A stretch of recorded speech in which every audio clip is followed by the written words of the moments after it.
Et bonsoir à toutes et à tous, bienvenue pour ce troisième live déjà dédié aux bases de la programmation en informatique. Alors aujourd'hui, vous voyez, je ne suis pas seul, je suis avec Sébastien Derrine, donc président de l'école. Je vois que vous êtes quelques-uns à être connectés, pas suffisamment, ça commence à augmenter doucement. N'hésitez pas à nous dire si jamais il y a des soucis de son ou autre. D'abord, avant de commencer à parler un petit peu de technique, etc., j'aimerais bien que Sébastien, en quelques mots, se présente. Quel rôle tu as dans l'école par exemple? Eh ben écoute, merci Chris de me recevoir dans ton live. Donc Plaisir. Sébastien Derrine, président de l'école. On a créé l'école maintenant il y a quelques années, en 2020. C'est une école d'informatique. Jusqu'ici, c'est pas vraiment une surprise. On propose un bachelor en informatique, donc bac plus 3. On propose 3 masters pour aller jusqu'au bac plus 5. Le premier dans les systèmes d'information, donc tout ce qui est architecture du système d'information. Le deuxième en intelligence artificielle et le troisième en cyberdéfense. Ok, très belle explication, ça s'éclaire beaucoup plus que quand je le fais. Est-ce que tu peux nous parler très rapidement, et après je te congédierai, Vire. exactement, Vire. de l'origine de l'école? C'est venu d'où de ce projet-là de fonder l'école Hexagone? Ah bah écoute, le projet c'était de proposer une école d'informatique un petit peu différente des autres que celle qu'on peut connaître en France, qui se base essentiellement sur la souveraineté numérique. Et donc l'idée c'était d'avoir un cursus un peu différent, orienté sur la pratique, mais ça c'est toutes les écoles qui le font pour le coup, mais avec des valeurs, servir la France par exemple, et on peut servir la France différemment que sous les drapeaux. On peut aussi servir la France dans son métier de tous les jours, et notamment en encourageant l'utilisation des technologies souveraines, des technologies françaises, et pour créer un écosystème puissant, robuste, et qui nous permette d'aller de l'avant. Ok, très bien, très belle explication encore une fois. Merci beaucoup. Est-ce que tu as quelque chose à ajouter avant que je démarre la partie un peu plus technique? Eh ben, écoutez, je vous souhaite un très bon live. J'espère que tu ne diras pas trop de bêtises sur le HTML et le Je vais CSS. essayer, Ah, je ça vais va être dur essayer. pour toi. Ouais, Amusez-vous bien, c'est le principal, c'est Ouais. le plus important. Et puis Complètement. je vous dis à très bientôt. Très bien, merci beaucoup Sébastien, et on se retrouve juste après le générique. Merci.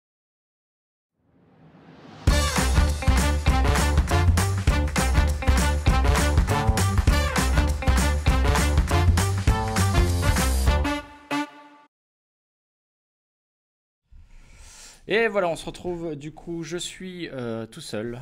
Je vais essayer de me centrer un petit peu. Très bien, bienvenue à ceux qui sont déjà là dans le chat. Je vois AS, je vois Nemorid, bonjour à vous deux. On va démarrer tout de suite. Du coup, n'hésitez pas à me dire encore une fois s'il y a des soucis de son. J'essaie de faire en sorte que ce soit bien. Il y a des soucis au niveau de la caméra ou au niveau du partage d'écran. Pour le coup, j'ai l'impression qu'on n'est pas si mal. Bonsoir Toms qui vient de nous rejoindre. Eh bien écoutez, ce que je vous propose, c'est que je me représente un petit peu rapidement. Je suis développeur, donc je m'appelle Chris Chevalier, je suis développeur, formateur web et mobile indépendant depuis un peu plus de 2 ans. Et justement, je donne également des cours pour l'école Hexagone depuis également un petit peu plus de 2 ans et demi, oui, de 2 ans et des poussières, plutôt autour du domaine du web. Ça peut être également de la programmation orientée objet pour certains cours, mais voilà, plutôt orienté web, HTML, CSS qu'on va voir aujourd'hui. Ça peut être du JavaScript, React, Symfony, ce genre de technologies-là qui peuvent peut-être vous parler. Si, avec l'école Hexagone, on lance cette série de live, c'est tout simplement pour donner un support aux élèves qui découvrent la programmation en NSI, donc les élèves plutôt vers la fin du lycée qui se demandent vers où partir. Peut-être que l'informatique est faite pour vous et peut-être que l'école Hexagone serait faite pour vous également. C'est également accessible bien sûr aux personnes qui seraient en reconversion professionnelle. On sait qu'il y en a beaucoup dans l'informatique parce que c'est un milieu qui attire de plus en plus, parce qu'aujourd'hui l'informatique est complètement omniscient. Donc n'hésitez pas à vous connecter, à interagir avec moi. C'est toujours avec grand plaisir que je vous lis dans le chat. Bien sûr, vous êtes bienvenus si vous êtes tout simplement curieux et que vous vouliez découvrir la programmation ou ici le web en douceur, puisque vraiment je m'attaque aux toutes bases. Les mois précédents c'était de Python, donc les toutes bases de la programmation, et là aux toutes bases du web, donc les langages de base que vous avez peut-être déjà entendus, qui sont HTML et CSS. D'ailleurs, les mois précédents, le mois précédent et il y a 2 semaines, on avait développé ensemble des petits jeux très très basiques en Python. Donc il y avait un pendu et il y avait un juste prix qu'on avait développé. Et tous les lives, les précédents sont disponibles sur YouTube. Donc n'hésitez pas à aller jeter un œil à la chaîne YouTube de l'école Hexagone. Celui-ci, bien sûr, est enregistré et sera également uploadé sur la chaîne YouTube. Bien, je vais regarder s'il n'y a pas de questions dans le chat. On me dit que je devrais allumer la lumière. Ah, j'ai pas vraiment de lumière ici, ou alors ce serait elle. Alors je vais essayer les aléas du direct.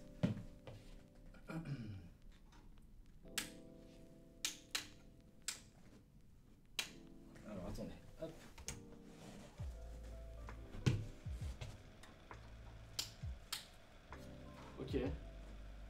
va voir si c'est mieux. On va tester comme ça, vous me direz si c'est un peu mieux pour l'image. On te voit mal, ouais, bon, ok. Bon, bah là, ça devrait être un peu mieux. Bienvenue à Pinky Whisky, bienvenue à Camille également. Très bien, bon, on commence à être un petit peu plus nombreux, c'est bien mieux.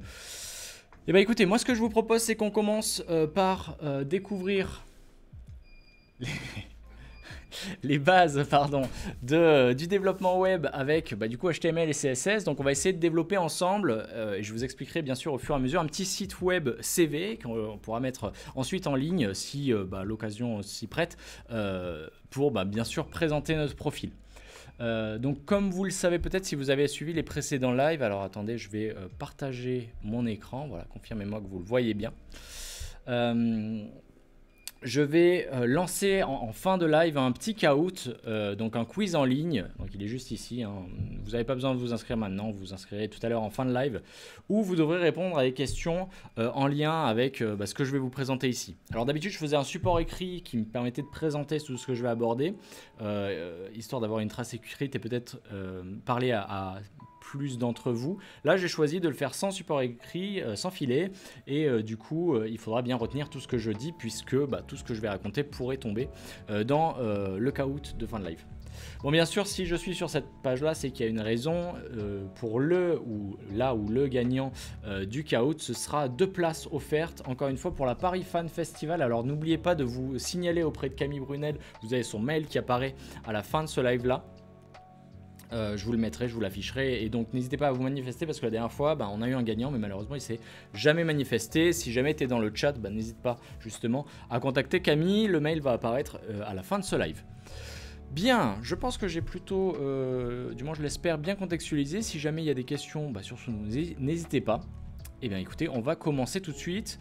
Donc je vais tenter de développer un petit site web. Alors on va reprendre les toutes bases bien sûr du web, on se souvient que ça s'adresse vraiment, c'est live, aux étudiants au lycée qui se demandent si la programmation ce serait pas fait pour eux, ou du moins l'informatique, hein, le monde de l'informatique. Donc ce que je vais faire, c'est que je vais me placer sur le bureau. Alors là je vais utiliser un petit peu l'invite de commande parce que je préfère et ça fait plus intelligent, mais il n'en est rien. Donc je vais créer un dossier, je vais le nommer CV, je pense le nommer CV, voilà, c'est pas trop mal. Donc voilà, le dossier s'est créé, et à l'intérieur je vais vouloir ouvrir mon Visual Studio Code. Alors Visual Studio Code, c'est un éditeur de code, un éditeur de texte d'ailleurs, que je peux utiliser pour coder, pour écrire mes lignes de code, HTML ou CSS en l'occurrence, puis je l'utilise pour plein d'autres langages en réalité, mais moi je l'aime beaucoup. Il y en a plein d'autres, hein. Il y a Atom notamment qui est assez connu, vous pouvez utiliser, et je le recommande moins, également Word si vous le voulez, ou encore Blocknote sous Windows. C'est pas du tout recommandé, mais c'est pour vous dire qu'en soi c'est juste un éditeur de texte comme Word ou Blocknote. Donc pour ouvrir VS Code, moi je sais que j'ai juste à taper code CV et ça va m'ouvrir effectivement, regardez, il rebondit ici, mon Visual Studio Code que je vais passer en plein écran dans le dossier que j'ai demandé, donc le dossier CV qui est déjà ouvert. Donc ça c'est pas mal. N'hésitez pas, hein, dans le chat, je me sens un petit peu seul s'il n'y a pas trop d'interaction, donc n'hésitez pas vraiment à poser vos questions ou à tout simplement me dire bonjour, ça fait aussi plaisir. Donc ici je vais créer un premier fichier, alors un fichier HTML pour découvrir bien sûr les bases du langage, donc il aura l'extension .html. Ça paraît bête dit comme ça, mais il faut le retenir, ça pourrait tomber aux questions de tout à l'heure pour le caout. Donc je vais l'appeler volontairement index.html. Alors il faut savoir qu'index c'est le nom que l'on va choisir pour un petit peu le fichier accueil. Bienvenue à Hermo, bienvenue à Kalboussi Eddy, j'espère que je le prononce bien. Donc je disais, quand notre site sera en ligne sur un serveur, le serveur va chercher tous les fichiers index et va chercher à charger le premier fichier index qu'il va trouver. Donc, que ce soit un index.html ou index.php qu'on verra éventuellement un peu plus tard. Quoi qu'il en soit, il va chercher du coup à charger ça, et donc c'est une bonne pratique que de nommer un petit peu notre page d'accueil ou notre page principale index.html. Bon, très bien. Une fois que c'est fait, je vous ai pas menti, hein, c'est vraiment un éditeur de texte, je peux écrire du texte. Et moi, ce que je vais vouloir écrire, bien sûr, c'est du HTML. La seule différence qu'il va y avoir avec Word, c'est qu'on va avoir quelques éléments pratiques avec Visual Studio Code, notamment des extensions que je pourrai installer par la suite. Et alors moi j'en ai déjà quelques-unes, mais je vais vous en montrer quelques-unes de sympathiques pour le HTML. Et je vais pouvoir profiter également de raccourcis et de coloration syntaxique. Donc par exemple, si j'écris une balise body, voilà, qui sera le corps un petit peu de mon HTML, de mon code HTML, je vois que j'ai ce qu'on appelle une abréviation emmet qui va me générer tout le code relatif au body. Donc la balise ouvrante et la balise fermante, puisque celle-ci attend une balise ouvrante, une balise fermante. Donc je le fais, je fais entrer, et là j'ai la génération. En plus de ça, j'ai même la coloration syntaxique, ce qui me permet de rapidement reconnaître mes balises de mes autres éléments. Bon, ça c'est pour Visual Studio Code. J'aimerais vous présenter justement une extension assez sympathique. Alors peut-être qu'avant de présenter l'extension, je vais vous montrer les toutes bases. Donc pour l'HTML, on a besoin de préciser au préalable le type de document. Donc on va mettre ici point d'exclamation doctype. Vous voyez qu'il me le proposait tout à l'heure. Il ne le propose plus là. Doctype qui permet de dire que là on est sur un type de document HTML. Ensuite on va pouvoir préciser l'entête du document où on va mettre tout un tas d'informations. Alors généralement on met plutôt comme ça. Tout un tas d'informations qui apparaîtront à l'intérieur, qui seront en tout cas, qui apparaîtront pas vraiment mais qui seront intéressantes pour le navigateur, notamment pour le référencement ou tout simplement pour le titre de la page. Je vais vous en montrer quelques-unes. Avant ça, une balise que j'ai oubliée, c'est HTML tout simplement, qui permet de dire là on rentre clairement dans le code HTML, donc elle est utile et on peut préciser en attribut. Alors tout ce qu'on va avoir à l'intérieur des chevrons ici, on va appeler ça des attributs, et du coup je vais placer l'attribut langue que je connais déjà, je ne l'ai pas inventé, langue qui comme son nom l'indique va me permettre de préciser la langue, donc la langue que j'utilise et le code pays, puisque vous le savez, il existe le français belge, le français canadien et le français de France. Dans la même idée, vous avez l'anglais américain, ça doit être comme ça, US plutôt, l'anglais d'Angleterre, etc. Donc moi je vais mettre plutôt du français, donc FR en minuscule, de France, donc code langue, code pays. Bien. Une fois que c'est fait, je vais commencer à mettre des informations ici. Alors moi ce qui va m'intéresser, c'est des balises qui pourraient améliorer un petit peu le référencement de mon site. Donc il en existe plusieurs, deux sont très connus. La meta KW, pour keywords, qui va me permettre de saisir des mots-clés. Donc moi je vais pouvoir mettre par exemple mes compétences. Donc moi je suis développeur, donc je vais le mettre ici. Je vais séparer mes mots-clés par des virgules. Je vais mettre que je fais plutôt du web, que je fais éventuellement du mobile, et puis que j'aime bien HTML et CSS. Bon voilà, je peux aller bien sûr plus loin au niveau des mots-clés, mais c'était pour vous donner une idée. Dans la même idée, je vais pouvoir ici profiter d'un petit raccourci, option maj flèche du bas, pour générer, en tout cas copier la ligne du dessus, et remplacer ici le keywords par description pour décrire un petit peu ce site-là. Alors comme cette description, moi je vais mettre tout simplement les informations me concernant. Donc je vais mettre Chris Chevalier, développeur, web et mobile. Voilà, tout simplement, ça devrait suffire. Après ça, j'aimerais rajouter un titre pour identifier cette page. Donc je vais utiliser pour ça la balise title, et après ça je vous montrerai où est-ce que ce titre apparaît. Donc je ne vais pas être très original, je vais reprendre ça puisque c'est un CV, donc il cherche après tout à me présenter tout simplement. Une fois que l'entête est précisée, je peux passer au corps, et je vous l'ai dit, du coup le corps c'est body. Et puis là je pourrais écrire du texte, donc on va voir que si j'écris test, admettons, avec un petit smiley, on verra que ça apparaît correctement dans le navigateur. Néanmoins, ça serait bien justement de faire apparaître sur le navigateur le résultat de cette page-là pour pouvoir bien sûr la tester et voir que tout s'affiche correctement. Donc moi j'aimerais qu'il y ait un titre, Chris Chevalier développeur web et mobile, et puis qu'il y ait un petit texte à l'intérieur, test, tout simplement. Donc pour le faire apparaître dans mon navigateur, donc j'aimerais le faire apparaître ici, j'ai plusieurs possibilités. Bon déjà, celle que je vous recommande pas, c'est de mettre le chemin à la main ici. Moi ce serait users, Chris Chevalier, un truc comme ça. Bon, moi ce que je vous recommande plutôt si vous débutez, c'est de double-cliquer tout simplement sur votre fichier. Donc ça va l'ouvrir par défaut dans votre navigateur HTML. Hop, je vais me placer comme ça. Et là on voit plusieurs éléments intéressants. On voit qu'effectivement il y a le chemin pointant vers mon fichier. Donc le site n'est pas hébergé, hein. Attention, vous pouvez aller à cette adresse là, vous ne le trouverez pas. Vous serez à l'adresse de votre ordinateur si vous aussi vous êtes sur macOS. Je vais fermer cet onglet. On voit également qu'il y a le test qui apparaît correctement avec mon smiley, je l'avais mis ici, donc ça fonctionne bien. Et d'ailleurs si je change, qu'est-ce que je pourrais dire, bienvenue à l'école Hexagone, avec un smiley toujours, Je recharge avec commande R ou CTRL R sous Windows et j'ai bien le message qui apparaît. Alors simplement, on a des petits soucis au niveau des accents. Est-ce que dans le chat, peut-être, je vais essayer de motiver un peu d'interaction, est-ce que dans le chat, quelqu'un aurait une idée de pourquoi on a ces soucis-là avec les accents d'après vous? Hein, vous voyez, le A accent n'est pas apparu, le E non plus.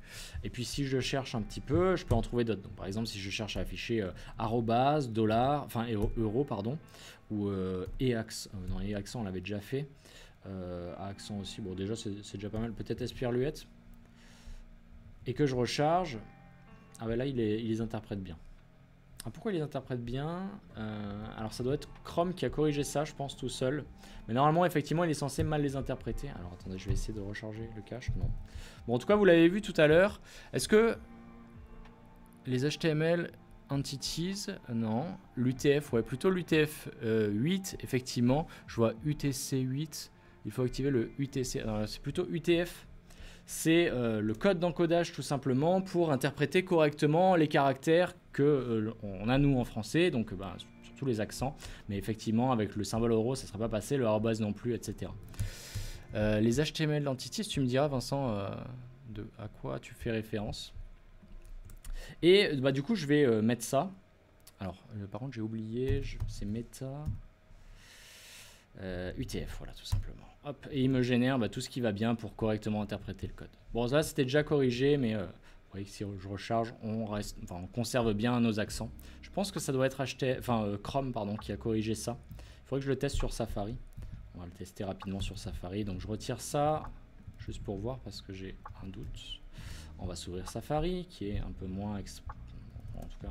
qui peut poser problème parfois. Voilà, effectivement, on retrouve nos soucis d'accent. Hein. Si je remets l'UTF-8 et que je recharge, là, plus de problème au niveau des accents. Et on voit que dans le titre ici, donc on voit que le titre déjà apparaît dans l'onglet, que ce soit sur Safari ou sur Chrome, le titre apparaît dans l'onglet. Et on voit que ça respecte bien ce que j'ai demandé avec les accents également, puisque j'ai activé l'UTF-8. Bien. Bon, déjà, c'est pas trop mal. On a de premières bases. Moi, ce que je vous propose, c'est d'écrire dans un premier temps peut-être un titre. Alors, attendez, je vérifie s'il n'y a pas quelque chose d'intéressant à vous montrer peut-être avant. Oui, je vais montrer quelque chose d'intéressant. Alors, pour lancer mon site différemment que ce que j'ai fait ici. Alors ici, c'est pas trop mal, hein, et pour débuter, c'est très bien. Moi, j'ai fait ça pendant des années. Mais j'ai une alternative qui est quand même plus sympathique. Donc, on va fermer ce site-là qui est hébergé... en local sur ma machine et qui se base sur mon fichier. Je le ferme et je vais installer une nouvelle extension. Alors moi bien sûr elle est déjà installée, mais vous si vous débutez vous aurez à le faire, qui s'appelle Live Server. Bien, donc voilà, moi elle est déjà installée, elle ressemble à ça, elle est plutôt bien notée, hein, vous remarquerez. Et du coup grâce à Live Server je vais pouvoir lancer mon code source HTML depuis un serveur local qui va tourner, il me semble, sur le port 5000. Donc grâce à ça, effectivement, j'ai un nouveau bouton qui apparaît ici, qui est Go Live, et je le lance. En tout cas, je clique dessus pour lancer sur le port 5500 un serveur local, et du coup, qui va correctement interpréter mon index.html. Quand tout à l'heure, je vous disais, un serveur, donc qu'il soit local ou non d'ailleurs, hein, ou sur une machine distante, va toujours rechercher le fichier index. Je vous mentais pas, regardez, je m'amuse à retirer l'index et je recharge et je retombe bien par défaut sur la page index.html. Si je l'avais nommé différemment, ça aurait pas du tout fonctionné, hein. Je vous montre quand même pour que vous puissiez vous faire une idée. Voilà, il me propose test.html, mais je suis pas du tout dessus, il faut que je clique dessus pour l'atteindre. Donc voilà pour ça, donc je le renomme et je remets index.html. Bien, alors ce que j'aimerais, alors attendez, je vais vérifier si j'oublie rien d'intéressant à vous montrer. A priori c'est pas mal déjà ce que je vous montrerai. Ouais, peut-être ça. Alors tout ça je l'ai écrit à la main et c'était assez long, ça a pris peut-être je sais pas 10 minutes et encore je connais déjà. Donc ça peut être embêtant de le réécrire à chaque fois. Heureusement pour nous, on a ce qu'on appelle les émettes abréviations dont je vous ai parlé tout à l'heure, et notamment une qui est le point d'exclamation qui va nous permettre, comme on le voit ici, de générer toute la structure de notre page HTML. Donc on voit que finalement ça ressemble beaucoup à ce que j'avais déjà fait. On a le doctype, on a le HTML qui est de base en anglais. Bon, nous on l'a changé en français, ce qui est une bonne chose. On a le head, on a l'UTF-8 qui est peut-être plus simple ici, regardez. Donc on va peut-être prendre celui-là, ça nous prendra toujours un peu moins de caractères. On a une forte compatibilité avec le navigateur Edge qui peut parfois poser effectivement des soucis de compatibilité. C'est de plus en plus rare, mais ça arrive à une époque et du coup c'est resté dans les métabolisations. Ça, j'ai pas besoin de le conserver. Et ça va être très intéressant pour les aspects responsifs. Alors est-ce que quelqu'un dans le chat peut me préciser ce que signifie responsif avant que j'explique le fonctionnement de cette balise là? Ensuite on a le title, pendant que vous répondez dans le chat. Bien sûr le head qu'on avait déjà ici, le body et la fermeture de HTML. Donc vous voyez que j'avais presque tout, il me manquait une petite balise méta qui est assez intéressante. Alors dites-moi dans le chat, est-ce que quelqu'un saurait me dire qu'est-ce que ça signifie responsif, qui s'adapte aux différents écrans complètement, hein, une très bonne définition de Balsam. Le fait de s'adapter à différents types d'écrans, il a mis écran, mais c'est type d'écran, dimension d'écran. C'est effectivement ça. Et là, le but de cette ligne-là, ça va être de connaître la fenêtre de visualisation et de lui appliquer un zoom initial de 1. Donc, autrement dit, de l'afficher normalement. Alors, on va pas voir beaucoup la différence. C'est beaucoup au niveau du texte qu'on va s'en rendre compte. Ou quelque chose qu'on a écrit très très gros sur une page web desktop va rester très gros bien sûr sur mobile, mais sera adapté. Et du coup, va pas paraître non plus immense sur un mobile, même si le device utilisé est plus petit. Donc pour le texte, ça va être très utile. On verra que ce ne sera pas parfois pas suffisant et on devra utiliser d'autres utilitaires. Alors c'est quoi les autres utilitaires? Peut-être que vous avez des notions là dans le chat qui permettront de gérer et d'aider au responsive. Est-ce que vous avez une idée comme ça des utilitaires CSS qui vont nous permettre de mettre en place un petit peu de conditionnel? Est-ce que ça vous parle?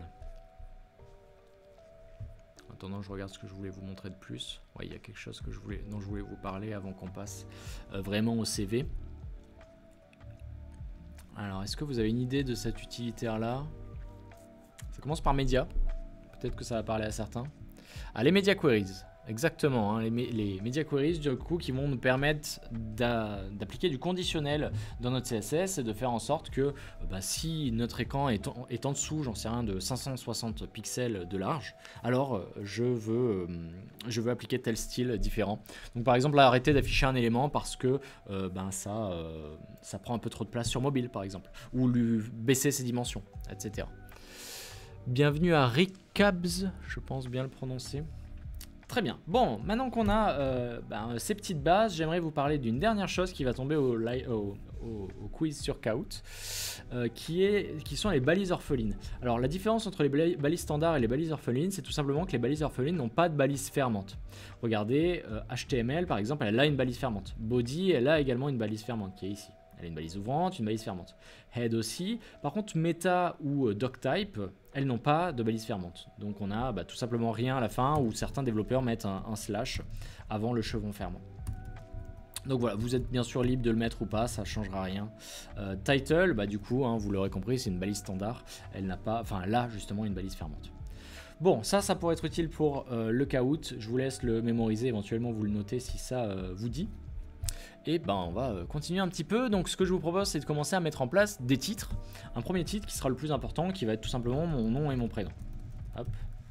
Un deuxième titre qui sera un peu plus petit, donc je vais utiliser un H2. Alors H c'est pour heading, hein. Le 1 étant le plus grand et ça va jusqu'à 6 où c'est le plus petit. Carrément plus petit qu'un texte standard, hein. Le 6 est vraiment très petit.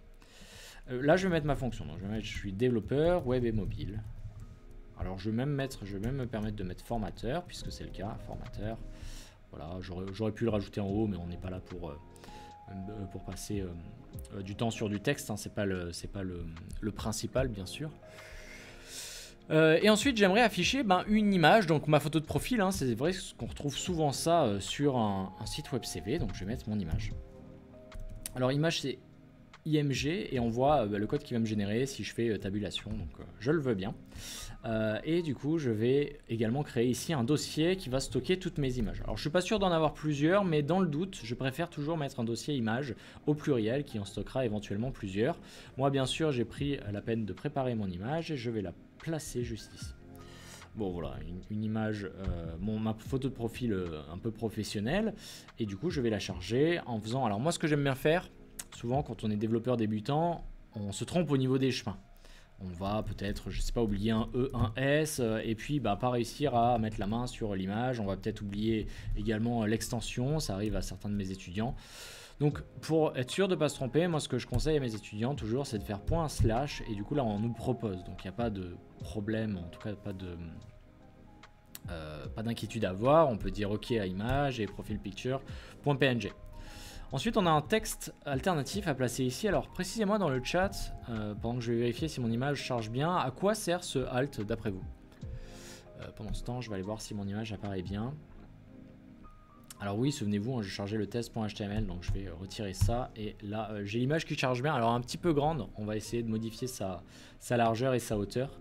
Mais à part ça, ça va, ça s'affiche correctement. Tiens, fait intéressant, si je rajoute quelque chose ici et que je sauvegarde, ça se met à jour automatiquement. Là, j'ai essayé de retirer mes mains du clavier pour vous le montrer, mais ça s'est bien mis à jour sans que j'ai à recharger la page. C'est l'avantage de passer par Live Server, c'est que ça se met à jour dès qu'on écrit quelque chose et dès qu'on l'enregistre surtout. D'ailleurs, si ici vous n'avez pas le réflexe de faire commande S ou CTRL S pour enregistrer, n'hésitez pas à activer ici l'autosave pour sauvegarder automatiquement votre code source. Alors on nous dit pour les personnes malvoyantes et pour la liseuse du moteur de recherche. Exactement, Balsam, c'est exactement ça, très bonne réponse. Oui, le texte alternatif, c'est dans un premier temps si vous avez une mauvaise connexion internet ou si l'image n'existe pas sur le serveur, n'est pas retrouvée, et ce sera un texte indicatif. Donc, moi je vais mettre photo de profil. Je vais peut-être pas mettre de cri chevalet parce que c'est assez explicite, je pense. Photo de profil. C'est également, comme le précisait Balsam, pour les personnes malvoyantes et pour la liseuse du moteur de recherche. Il faut comprendre que les personnes aveugles vont utiliser un lecteur d'écran et du coup qui va bien sûr pas lire l'image mais simplement le texte alternatif pour avoir une sorte de petite description assez rapide de ce qu'il doit comprendre de cette image là. Donc là c'est une photo de profil et je vais en profiter pour gérer la largeur.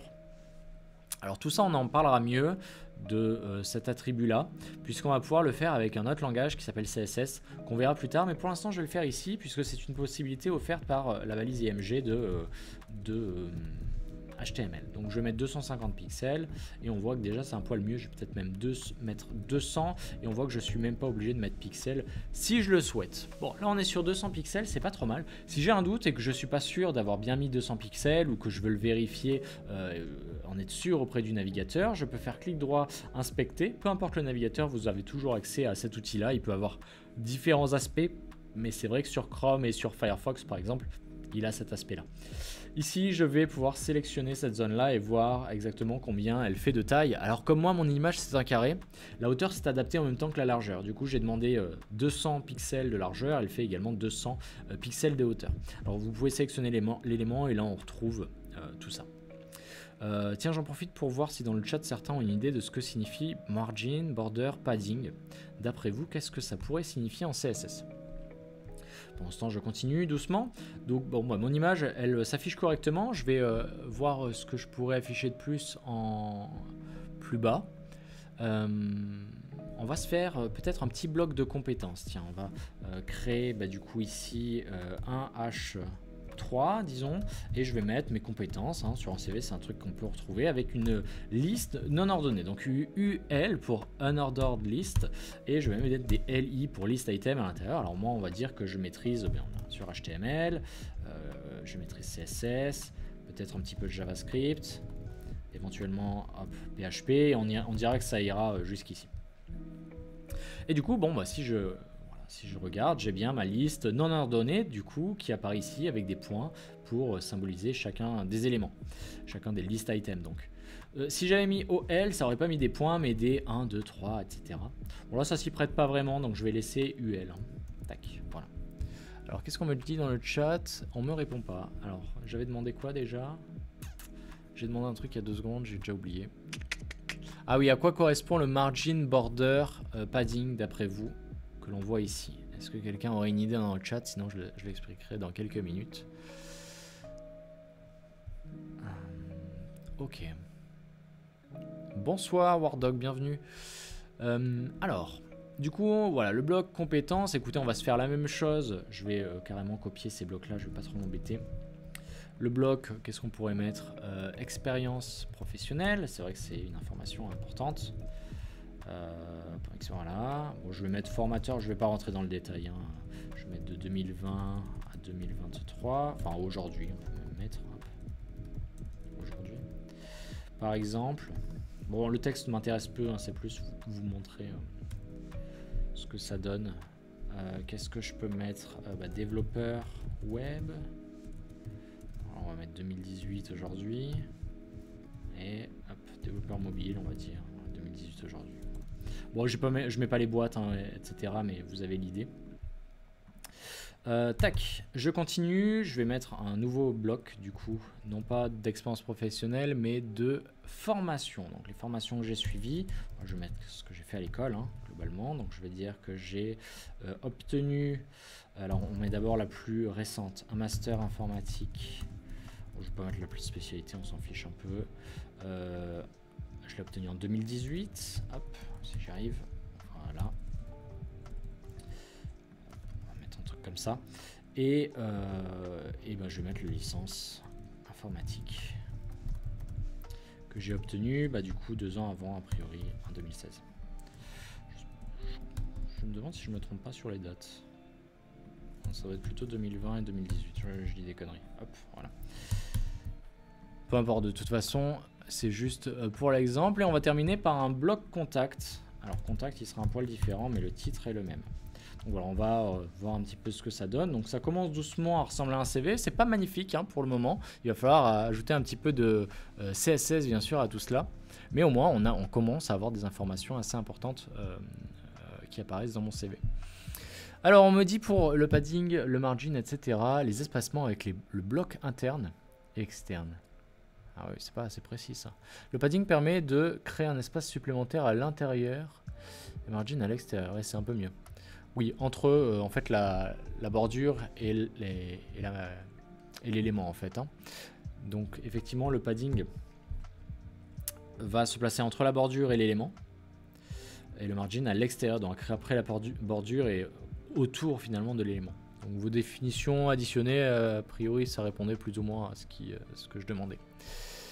Bien, je vois qu'on est 17, c'est bien, ça commence à augmenter doucement. Très bien. Alors, quoi de plus? Qu'est-ce qu'on pourrait vous montrer de plus d'intéressant dans ce site web CV? Alors moi, ce que je vous propose, c'est peut-être...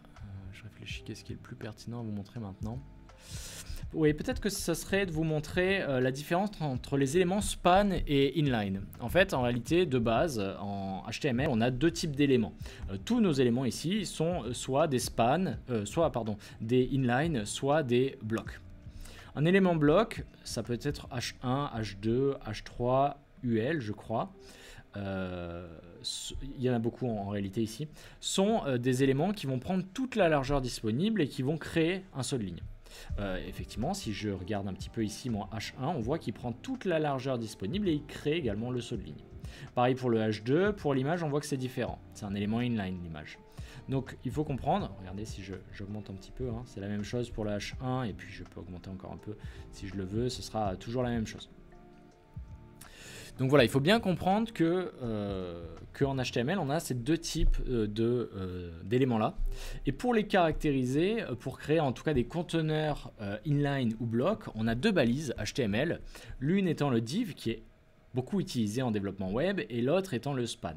Donc si je veux un élément plutôt inline, un conteneur en tout cas inline, je vais utiliser un span. Et si je veux plutôt un conteneur block, je vais utiliser bien sûr une div. Bien, si je vous dis ça, c'est tout simplement parce que je sais plus ce que je voulais faire. Oui, parce que j'aurais bien aimé, aligner ces 2 éléments entre eux. Ce texte-là avec celui-ci. Donc pour ça, ce que je vais faire, c'est que je vais utiliser un 3e type d'affichage qui est le standard Flexbox, qui va nous permettre d'aligner des éléments, de les centrer, de les faire apparaître en colonne ou en ligne en fonction de plusieurs règles CSS assez facilement. Donc on va déjà créer une div ici qui va encadrer tout simplement cette partie-là. Cette partie-ci uniquement, on va dire que le texte, on verra ensuite pourquoi. Et du coup, donc là on est un élément bloc et là ensuite un inline, donc on va voir que ça change rien au niveau de l'affichage, hein, puisque les 2 étaient déjà des éléments blocs, donc d'avoir un élément bloc invisible comme la div par-dessus, ça change pas grand-chose. Après, ça va nous être utile, mais avant ça, pour mieux se repérer dans ma page web, je vais ajouter ce qu'on appelle des balises sémantiques. Donc les balises sémantiques, il y en a tout un tas. Il y a les headers pour l'entête, il y a les footers bien sûr pour le pied de page, la balise main pour le contenu principal, section, etc. Moi je vais en créer quelques-unes. Donc je vais créer l'entête, header. On va la faire commencer au tout début et la finir juste après l'image. Et puis je vais créer le contenu principal que je vais faire commencer au niveau des compétences et que je vais faire fermer juste avant le contact. Je vais ensuite séparer ces différentes sections par des balises sections, ça paraît assez cohérent. Et là on a un petit peu de web sémantique, donc on se repère beaucoup mieux. En plus de ça, on a le navigateur qui va permettre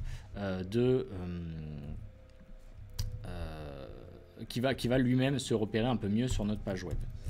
Ok, lorsqu'il va la lire, et puis ça on va le mettre bien sûr dans le footer. Très bien. Hop, hop. Si j'y arrive. Ok, ça c'est pas mal. Ça c'est pas mal. Néanmoins, encore une fois, comme pour les divs ou le span, ce sont que des conteneurs. Donc ils apparaissent bien, ils vont être appréciés au niveau du navigateur. Ça va améliorer également votre référencement. Vous aussi, ça va vous permettre de mieux vous repérer dans votre code source. Néanmoins, ça n'apparaît pas, ce sont que des conteneurs invisibles. On pourra faire un chess engine. Alors je sais pas à quoi tu fais référence, Wardog. Tu m'expliqueras. Bien. Ceci étant fait, grâce à nos balises sémantiques, je pense qu'on peut commencer doucement à parler de CSS. Alors le CSS c'est pour Cascading Style Sheet et le HTML était pour Hypertext Markup Language. Et ça va nous permettre tout simplement d'apporter un petit peu de style, de design à nos éléments. Donc je vais essayer d'en mettre en place très facilement dans un premier temps. Alors qu'est-ce qu'on pourrait faire de sympa? Je réfléchis, qu'est-ce qu'on pourrait... par exemple on pourrait peut-être mettre cette largeur là plutôt dans du style. Donc, on peut utiliser pour ça un attribut style qui est accessible depuis toutes les balises HTML et ensuite appliquer le style que je veux. Donc je vais faire width pour largeur bien sûr, 200 pixels ou je suis pas obligé de mettre le pixel, c'est toujours plus propre avec. Et je peux mettre ou non un point virgule à la fin. Ok, normalement ça ne devrait pas changer. Si je veux que ça change, on peut mettre 150. Et là on voit que l'image a perdu effectivement en taille. Donc ça fonctionne bien. On a appliqué notre premier code CSS. Très basique, j'en conviens, mais au moins fonctionnel. Néanmoins, ça c'est pas la bonne pratique. En réalité, vous avez trois pratiques pour écrire du CSS. Soit en attribut d'une balise image, enfin d'une balise quelle qu'elle soit, comme ici, on aurait pu le mettre également sur un H2 si on l'avait voulu, etc. On aurait pu changer, j'en sais rien, la couleur. Regardez, je change la couleur. Ici, je vais mettre du blue standard, hop, et du coup, ça s'affiche bien en bleu. C'est pas ce qu'on veut, c'était juste pour vous montrer un exemple très basique. On peut l'afficher, enfin le positionner en tout cas également au niveau de l'entête, donc dans le head. Et là, je peux créer des balises style et commencer à écrire mon CSS, en tout cas mes règles CSS de manière un peu plus standard. Du coup, pour ça, il faut que je crée soit des classes, soit des ID qui vont me permettre d'identifier mes éléments. Si jamais j'ai pas créé ces éléments-là, ces classes-là, ces ID-là, je peux également me baser sur des balises. Donc, par exemple, je peux dire la balise H1, en tout cas toutes les balises H1 vont prendre une couleur green, par exemple. Voilà. Effectivement, en rechargeant, on voit bien que ça a bien pris la couleur verte. Alors Chess Engine, c'est un robot qui calcule les mouvements possibles et joue aux échecs, mais ça aurait plutôt sa place dans un live PHP JS. On va utiliser Bootstrap, pas dans ce live là. Oui, là on est bien trop haut niveau, Wardog, je sais pas qui c'est Wardog, puisque là on s'adresse plutôt au tout débutant, donc pas encore sur un Chess Engine. Peut-être plus tard éventuellement. Bootstrap, ça me paraît déjà un poil plus accessible, donc pourquoi pas plus tard. À voir. N'hésite pas à contacter l'école si jamais tu as d'autres idées de live, avec plaisir. Bien, alors c'est un peu mieux d'écrire notre CSS ici, mais c'est pas encore le top. Ce qu'on va faire, et ce qui est le mieux à faire, c'est Aurélien. Ah, je comprends mieux. Je me doutais que c'était Aurélien ou Ethan, mais j'étais pas sûr. Donc non, on va pas avoir de Chess Engine pour le moment. Très bien, du coup je vais mettre un link ici qui va pointer en réalité sur un fichier CSS. Et oui, la meilleure pratique qu'on a à faire ici, c'est de créer un dossier dans lequel on va mettre tous nos styles et dans lequel on lequel contiendra un fichier style.css par exemple et qui contiendra bel et bien nos styles. Donc là, j'ai plus qu'à mettre le chemin qui va pointer sur mon dossier de style. Et là, on voit bien que le type de relation que j'ai placé ici, c'est style sheet, une feuille de style. Donc ça correspond bien. Et ensuite, je peux essayer de styliser un petit peu tout ça. Donc regardez, je vais retirer ça. Je vais essayer d'atteindre l'image. Donc pour ça, je mets juste le nom de la balise. Et je vais mettre que sa largeur fait... alors là, on voit qu'elle est très très grande puisque j'ai retiré le style. Je vais mettre qu'elle fait 200 pixels comme tout à l'heure. Je m'embête pas trop. Et ça fonctionne bien. Link rel style sheet href style css pour importer le fichier. Oui, voilà. Oui. Bon, tu répètes ce que j'ai dit, Balsam, j'ai l'impression, mais oui, c'est ça complètement. Donc c'est la meilleure pratique des trois, bien sûr, d'isoler en fait son code CSS pour avoir d'un côté le code HTML pour la mise en forme et d'un autre côté le code CSS pour le style. Néanmoins, de faire ce que j'ai fait ici en touchant toutes les balises images, c'est pas le top parce que si demain je veux afficher une image qui aura une taille différente, qui sera pas forcément d'une largeur de 200 pixels, ça risque de m'embêter. Donc pour ça, le mieux à faire, c'est de créer une classe sur l'élément. Donc d'ajouter une classe en attribut. Donc comme pour style, classe est accessible pour toutes les balises HTML et je suis libre pour la nommer comme je veux. Donc par convention, on va utiliser des classes ou pas? Ouais, justement, là on utilise des classes. Après, si tu parles de programmation en objet, non, pas encore, pas aujourd'hui en tout cas, mais des classes CSS, oui bien sûr. Donc profil picture, par convention, on va nommer, je disais, en kebab case ou skewer case, donc c'est à dire que c'est un tiret qui va séparer chacun des mots écrits en minuscules. Bon, là je vais pouvoir l'atteindre. Alors quel opérateur, tiens peut-être que vous le savez dans le chat, va me permettre d'atteindre une classe ici, la classe profil picture. Donc je me doute bien qu'il va falloir écrire profil picture, mais il y a un opérateur particulier à placer devant qui va me permettre de l'atteindre cette classe là, parce que là ça fonctionne pas d'après vous. Qu'est-ce que ça pourrait être, cet opérateur? Je vous laisse y réfléchir. En attendant, moi je vais rajouter une petite règle CSS, une autre propriété CSS qui sera le border radius, si j'arrive à l'écrire, voilà, qui va me permettre de mettre à 100% et d'avoir des bords arrondis. Alors là pour l'instant ça va pas fonctionner, hein. On reste sur le même style tout simplement parce que j'avais pas mis effectivement ce que me propose Symbiosis, BE, le point, effectivement ici, qui va me permettre de cibler correctement ma classe profil picture. Et là, en théorie, alors là ça n'a pas marché, en théorie ça devrait fonctionner. Qu'est-ce que j'ai mal fait? Je réfléchis, pourtant je l'ai bien enregistré, j'ai bien demandé une largeur temps, je l'ai bien placé sur l'image. Est-ce que... Ah, j'avais oublié le E ici alors que je l'ai mis là. J'avais écrit profil à la française. Et là ça fonctionne mieux. Bon, ça c'est cool. Moi j'aimerais bien, comme je vous le disais tout à l'heure, utiliser le standard CSS Flexbox pour afficher le texte ici et puis l'image là, juste là. Alors j'aurais pu utiliser bien sûr inline, mais aujourd'hui c'est vrai que c'est plus répandu d'utiliser Flexbox avec lequel on a un peu plus de liberté et notamment qui va nous permettre de gagner du temps lors de l'adaptation de notre code pour que ce soit responsive. Donc on va partir sur Flexbox. Alors si vous voulez un bon guide Flexbox, vous tapez guide Flexbox et là vous avez un super guide qui est sur csstricks.com et qui vous explique avec des schémas comment ça fonctionne. Alors moi je connais déjà les propriétés donc je vais vous les expliquer en même temps, mais n'hésitez pas à t'être opposé peut-être après ce live à aller jeter un œil à tout ça. Vous verrez, il y a plein de choses intéressantes à apprendre et qui vont vous permettre de placer vraiment comme vous le voulez et comme vous le souhaitez vos éléments HTML et CSS, puisque c'est vraiment... ça peut être parfois une purge au début pour commencer de placer correctement nos éléments.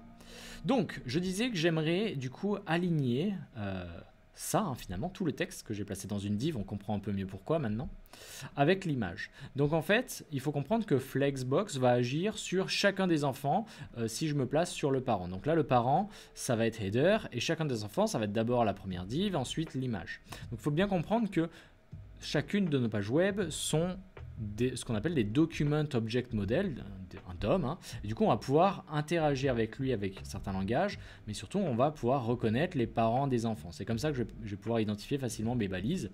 Meta est un enfant de head, qui est lui-même un enfant de HTML. Body est un enfant également d'HTML et a pour enfant header. Div a pour frère ou sœur image, etc., qui est enfant de header, etc.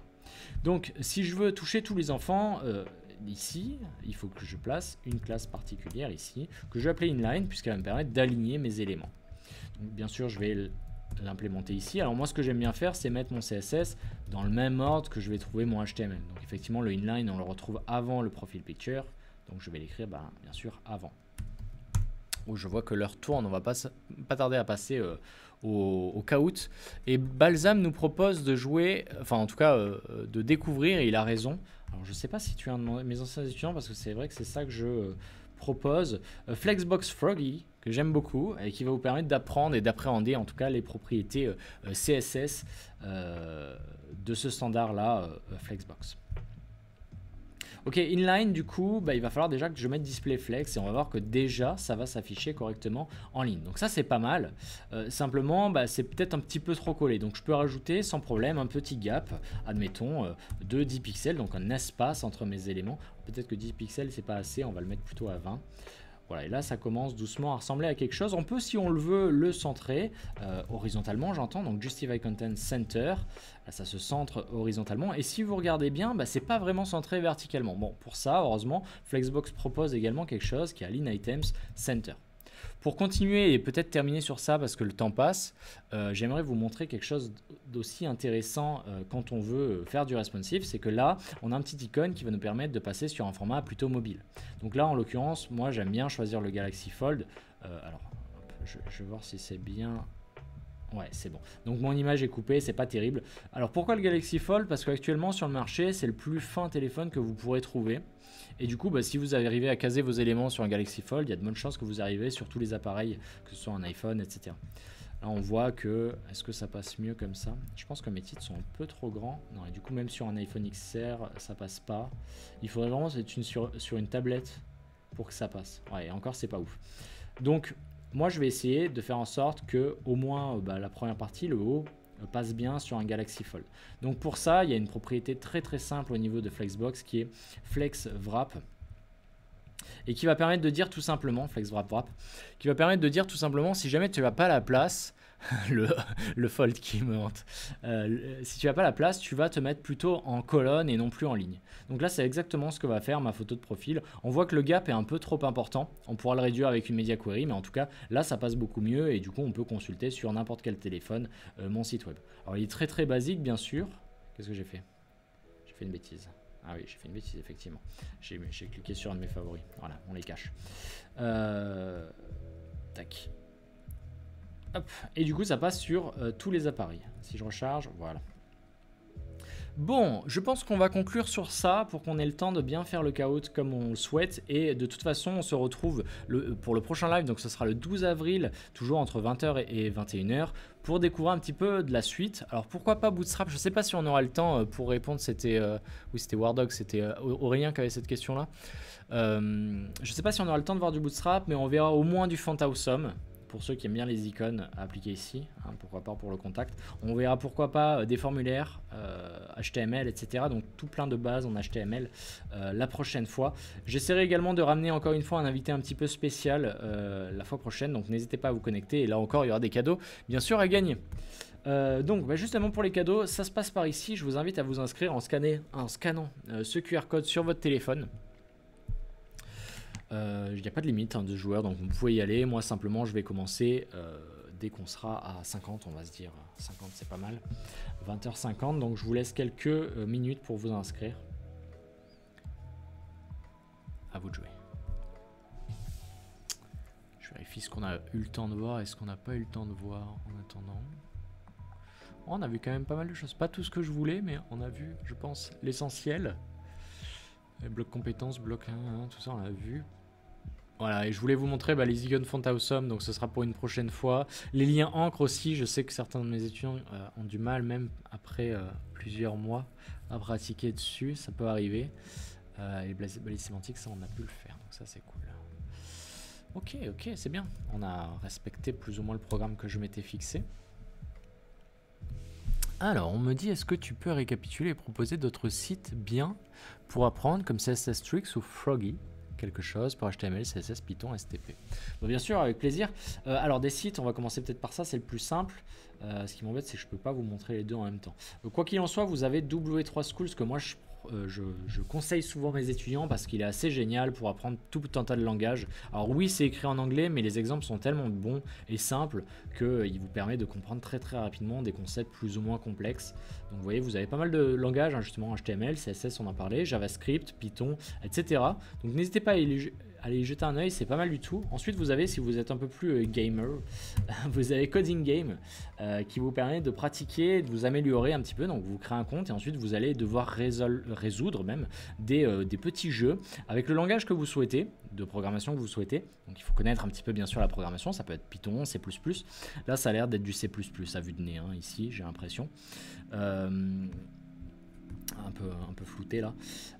Et du coup, si vous êtes un petit peu gamer dans l'âme, vous allez avoir envie de découvrir plus de jeux, de vous comparer avec peut-être vos amis, etc. Donc je trouve que ce site est vraiment pas mal pour débuter. Donc voilà, c'est mes deux conseils. Sinon, si vous voulez voir un autre standard CSS, il y a également Grid. Grid CSS, vous avez un super guide sur CSS Tricks également. Qui est pas mal du tout, et vous avez bien sûr Grid Garden qui est l'équivalent de Flexbox Froggy qui vous permet d'arroser vos plantes grâce à je vais commencer ici grâce au gris. Voilà, j'ai arrosé mes carottes et je peux passer au jeu suivant. Bien. Dernière chose pour ceux qui débutent avec Git, je sais que c'est compliqué Git quand on débute, vous avez un super guide, c'est assez simple hein, pour trouver les meilleurs guides, vous tapez la techno puis guide et souvent vous avez un super en l'occurrence là des super guides pour débuter. Donc là il vous explique à peu près tout de manière assez concise mais à la fois en français, donc ça c'est un luxe quand on est dans l'informatique et plutôt bien expliqué avec des petits schémas, tout un tas de choses qui vont bien. Donc n'hésitez pas à aller jeter un œil si vous débutez avec Git ou vous connaissez pas du tout ce que c'est et vous souhaitez l'appréhender un petit peu. On va voir qui s'est inscrit. Ensuite, pour récapituler, oui, je peux te récapituler également. C'est quoi le nom du premier site? Le premier site, c'était CSS Tricks, je crois que j'ai montré. Après, tu tapes Flexbox Guide et tu tombes dessus. Hein. Je vais voir si je peux pas te chatter pour vous partager tout ça. La dernière fois, j'avais pas réussi, mais peut-être que là, ça va passer. Non, je maîtrise pas assez l'outil. Ça passe pas. Oui, W3 Schools. Ouais, ok, c'était peut-être ça. P-Rate nous propose Hermo. Probablement, je connais pas. Moi, je suis moins spécialisé en Python après. Hop. Et pour récapituler, oui, ce qu'on a vu. Alors, rapidement, hein, HTML pour Hypertext Markup Language, on est en version 5 actuellement, hein, c'est vrai que je ne l'ai pas précisé. CSS3, HTML5 pour l'heure, ça fait quelques années déjà. Un fichier HTML a toujours l'extension .html, ce qui paraît assez cohérent. On a utilisé Visual Studio Code, mais il existe d'autres éditeurs de texte et éditeurs de code comme Atom notamment. Word aurait servi, également Blocknote, mais c'est quand même mieux d'avoir la coloration syntaxique et tous ces raccourcis. On a installé l'extension Live Server que je vous invite à installer si vous voulez aussi profiter de ces fonctionnalités là. On a découvert ensuite quelques petites balises, notamment title, l'encodage UTF-8, la métadescription, le meta-keywords, les abréviations. Également, on a découvert ce qu'étaient des balises orphelines par rapport aux balises standards, et des balises H1, H2, les images, la largeur des images, leur taille, le alt dans les images également, la différence entre les éléments block et inline. Et je crois que c'est à peu près tout. On a parlé également, ouais, c'est vrai, des balises sémantiques, souvenez-vous, des listes avec UL, OL. Donc voilà, c'est vrai qu'on a vu beaucoup de choses. Je suis allé un petit peu vite, mais comme je voulais avancer bien dans ce site CV, je sais que vous êtes beaucoup à avoir déjà suivi mes cours. Bon, je me dis, on peut accélérer un petit peu. Si jamais ça va trop vite, de toute façon, n'hésitez pas à me le dire. Bon, on a largement dépassé ce que je voulais pour le temps. Donc on va démarrer sans plus tarder. Vous êtes combien? 1, 2, 3, 4, 5, 6, 7, 8, 9. Magnifique. Allez, c'est parti. Alors 20 secondes par question, vous avez 10 questions et bien sûr c'est une introduction au langage HTML5 avec des questions assez basiques, hein, vous en conviendrez. Allez, première question, que signifie HTML? Je viens de le dire, vous n'avez aucune excuse. Hypertext Model Language, Hypertext Modelization Language, Hypertext Markup Language ou enfin EV Model Language, d'après vous? À vous de me dire.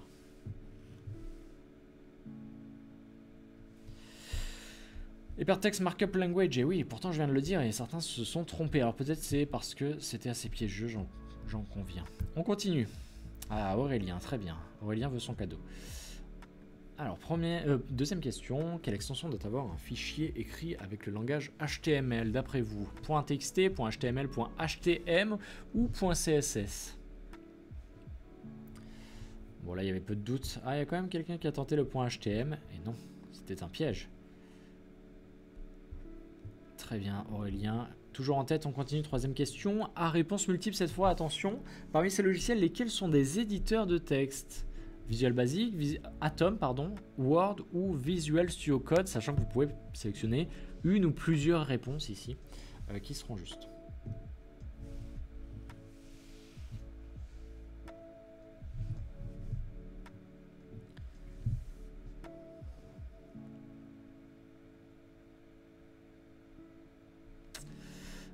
Donc là, les trois bonnes réponses. Alors Visual Basic, non, c'est un langage, hein, rien à voir ici. Donc Atom, je l'ai cité plusieurs fois parce que je savais que ça tombait ici. Word aussi, j'en ai parlé. Et Visual Studio Code, bien sûr qu'on a utilisé. Donc là, il y avait peu de doute. On continue. Bravo Hermo, je crois que c'est Mossine, si je dis pas de bêtises. Tu pourras me confirmer dans le chat si tu veux. Quatrième question, comment se nomme une balise HTML qui n'a pas besoin de balise fermante? Alors ça pareil, je l'ai pas mal répété. Balise orpheline, balise individuelle, balise perdue ou balise ouvrante, d'après vous? Balise effectivement orpheline. On passe à la suite. Aurélien toujours en tête, il va falloir revenir à Mossine. On continue. Cinquième question. Quelle balise HTML permet de préciser l'encodage d'une page web? Est-ce que c'est title, head, meta ou encoding d'après vous?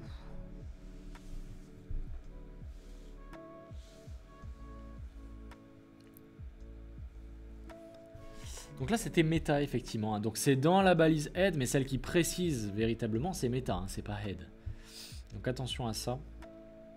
Il veut pas lâcher sa place Aurélien. On continue. Sixième question. Quelle balise permet d'afficher le titre le plus grand? Hein, j'ai parlé des titres du plus grand au plus petit, souvenez-vous. Moi je vous demande ici la plus grande. Donc title H6 H1 ou title d'après vous?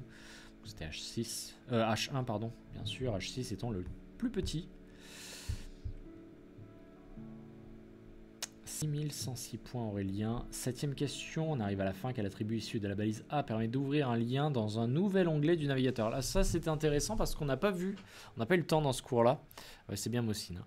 On n'a pas eu le temps, je disais, dans ce cours là de voir ça. Donc ça sera sur vos propres connaissances pour ceux qui l'ont déjà vu.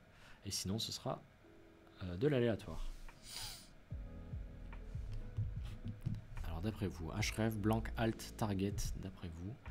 Pour ouvrir un lien dans un nouvel onglet, et ben ça sera target. Et oui malheureusement, alors peut-être que je peux vous montrer très rapidement. Hop, si on vire le plein écran, qu'on se met un petit lien. Alors je vais mettre un lien vers LinkedIn, linkedin.com, hein, on est pro. Je vais afficher LinkedIn tout simplement. Alors si je le mets tel quel, bien sûr ça m'ouvre LinkedIn ici. Alors on va mettre les vrais trucs, hein. https deux points slash. Là, on va essayer. Il faut recharger. Voilà, et là ça charge bien LinkedIn. Et si je rajoute un target, comme on a dit, underscore blank, ça va ouvrir dans un nouvel onglet le lien, hein, tout simplement. Donc on va vouloir l'utiliser puisque ça permet de ne pas perdre l'utilisateur dans sa navigation. Tout simplement, il reste chez vous même s'il va sur un site externe comme celui-ci. Donc voilà, bon, c'était pour des petits rappels. On continue, on arrive à la fin. Ah bravo, Exarom, tu me diras qui c'est. Est-ce que c'est quelqu'un que je connais? N'hésite pas à te manifester. Je me suis fait avoir sur... j'ai vu blanc d'abord, et oui. Quel caractère permet d'atteindre un élément par son identifiant unique? On parle de l'ID. Alors ça pareil, j'ai pas eu le temps de le voir. Est-ce que c'est le dièse, le astérisque, l'arrobase ou le dollar? Et finalement, j'ai été un peu trop gourmand dans mon caout, hein. D'après vous, dièse, étoile. Donc c'était effectivement dièse, hein. Bravo, on continue. C'est Exarom. Alors c'est qui Exarom? Il se manifeste pas. Neuvième question. Quelle balise HTML permet d'afficher une image? Est-ce que c'est la balise image, IMG, PIC ou PICT d'après vous? Voilà, c'était IMG, il y avait peu de doute, j'ai l'impression. Et on conclut bien sûr avec la dernière question. Ce serait bien qu'il se manifeste quand même, qu'on sache à qui on doit offrir le cadeau s'il gagne. Parmi ces balises sémantiques, laquelle n'existe pas? Footer, main, head, article. D'après vous. Oh, elle est piégeuse celle-ci, je J'aime bien. Alors d'après vous, laquelle n'existe pas, en tout cas n'est pas une balise sémantique, hein, c'est ce qui est sous-entendu par la question. D'après vous. Aïe aïe aïe, et oui, c'était head ici. Footer existe, on l'a utilisé, main aussi, article j'en ai pas parlé, mais elle existe. Et donc head existe, mais c'est pas une balise sémantique, c'est une balise standard, classique. C'est header la balise sémantique. Hein, souvenez-vous, ici j'avais mis head qui va du coup stocker toute l'entête du document et header qui va stocker juste ce que je considère être l'entête de ma dernière page. Ah mais d'accord, je vois qui est Exarum. Du coup sur le podium, on trouve à la 3e position Mossine, bravo à lui, on peut l'applaudir depuis la maison. En 2e position Aurélien, et ça s'est joué au blanc. Et enfin en premier, je pense savoir qui c'est, Exarum. Donc Exarum, si tu veux ton beau cadeau, tu n'hésiteras pas à contacter Camille via son mail qui va apparaître juste à la fin de ce live, donc dans quelques secondes. Bref, voilà qui conclut du coup ce live d'1 heure, hein, je vous l'ai dit, il est 21h tout pile. On se retrouve le 12 avril prochain avec un invité encore une fois un peu spécial pour en apprendre un petit peu plus sur ce HTML, ce CSS et éventuellement Bootstrap si on a le temps uniquement. On fera encore une fois un caout avec des cadeaux à gagner en fin de live. Je vous souhaite à toutes et à tous une belle soirée et je vous laisse avec le petit mail de Camille à contacter si vous voulez rencontrer l'école ou tout simplement récupérer votre cadeau. Bonne soirée, allez ciao tout le monde.